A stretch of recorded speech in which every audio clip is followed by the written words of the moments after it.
Hi, hello, and welcome to another episode of Crizzy Books. I'm Crizzy, or Chris, but only my homeboys call me Chris. And today, I'm going to be doing a review for A Knight of the Seven Kingdoms, or The Tales of Dunk and Egg by George R.R. Martin. Dunk and Egg is set about 100 years before A Song of Ice and Fire. We follow Ser Duncan the Tall, a newly knighted old squire who at the very beginning of the first book is burying his old knight master that he has served for a very long time, Sir Pennytree. Ser Duncan is a hedge knight. A hedge knight is essentially a sword for hire, knight for hire.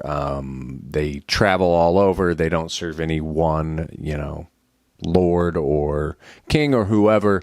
They will just look for work as they find it. Dunk, after he's buried his master, riding off to find a new place to settle into for the time being, and he comes across a naked bald boy who goes by the name of Egg. He takes him in as his squire. They travel together and work together and get into adventures and situations across a series of 3 novellas. And I gotta say, I really like this a lot.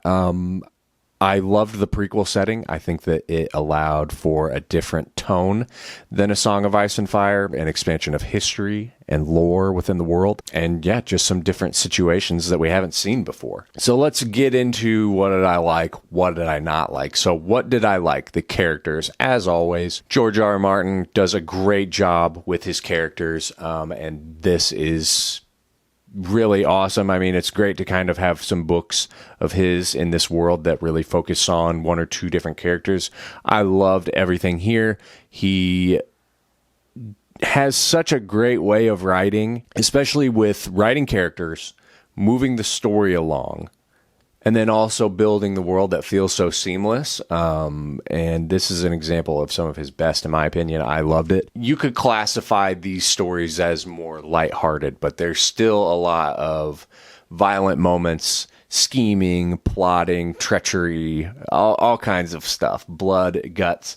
It's pretty great. The thing about this and being 100 years before A Song of Ice and Fire is this is considered a peaceful time. There's no wars, there's no backstabbing and murdering and death all around. We're seeing more of like knighting tournaments and just squabbling between lords and ladies and, land disputes and things like that. I thought that the relationship between Dunk and Egg was really, really great. You can tell that Dunk really wants to be harder on Egg. A normal knight would do the same with their squire, but he's a much more tender-hearted person. He goes a lot easier on him. He still comes down on him and tries to discipline him and teach him as much as he can, but I think that he kind of struggles with that throughout. He's always threatening to give him a cloud on the ear, but he rarely does, at least from what we see. I love those two together. They make a great pair. And what was cool was I did a little further research after this, and it turns out that Egg eventually becomes king, and Dunk joins the Kingsguard,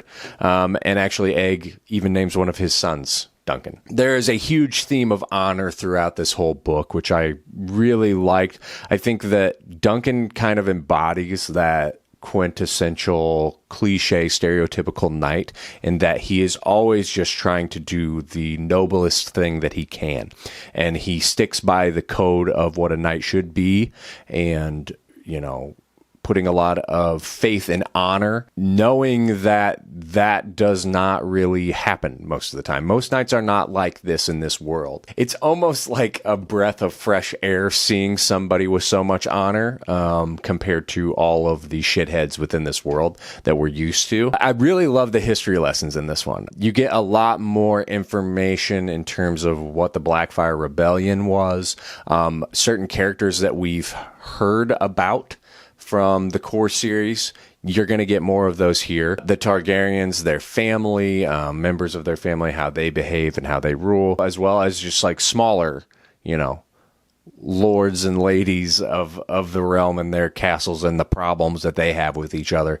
Expands on all of that, and I really loved it. I think if I was going to have to rank these in order, I would probably have to say I like the Sworn Sword the most, then the Hedge Knight, then the Mystery Knight. I felt like the Sworn Sword had the tightest contained story with the best characters in it. I felt like all the characters there were fleshed out.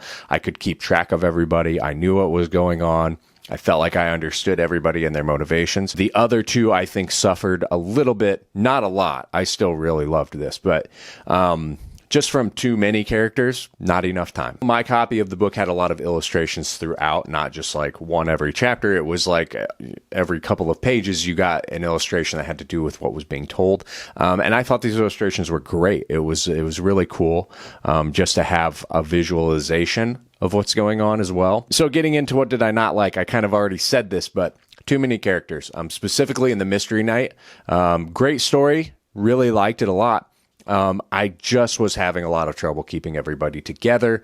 There was a lot of like gasp moments that I was like, oh, and then I'd be like, wait, who is this? Who is this guy? What did he do? It doesn't really take away from my enjoyment from any of it at all. I just think that there was maybe too many people doing too many things in such a small story. And then on top of that, maybe just like tiny little lulls in writing, which, you're going to get that in A Song of Ice and Fire too.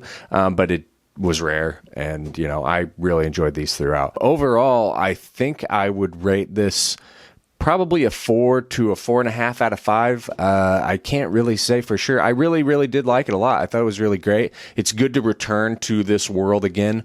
I haven't read anything pertaining to A Song of Ice and Fire in years and years and years. And so it was really cool to go back there. I never read A Dance with Dragons, so I kind of want to go and read that now. But also, I'm afraid to get invested in it because I don't think he's ever going to finish the series. What do you think? Have you read The Hedge Knight? Have you read The Tales of Ser Duncan Egg? Do you like it? Do you not like it? Sound off in the comments below. Send me a raven with your comments, if you must. Be sure to hit that subscribe button, and as always, thank you for watching. Bye.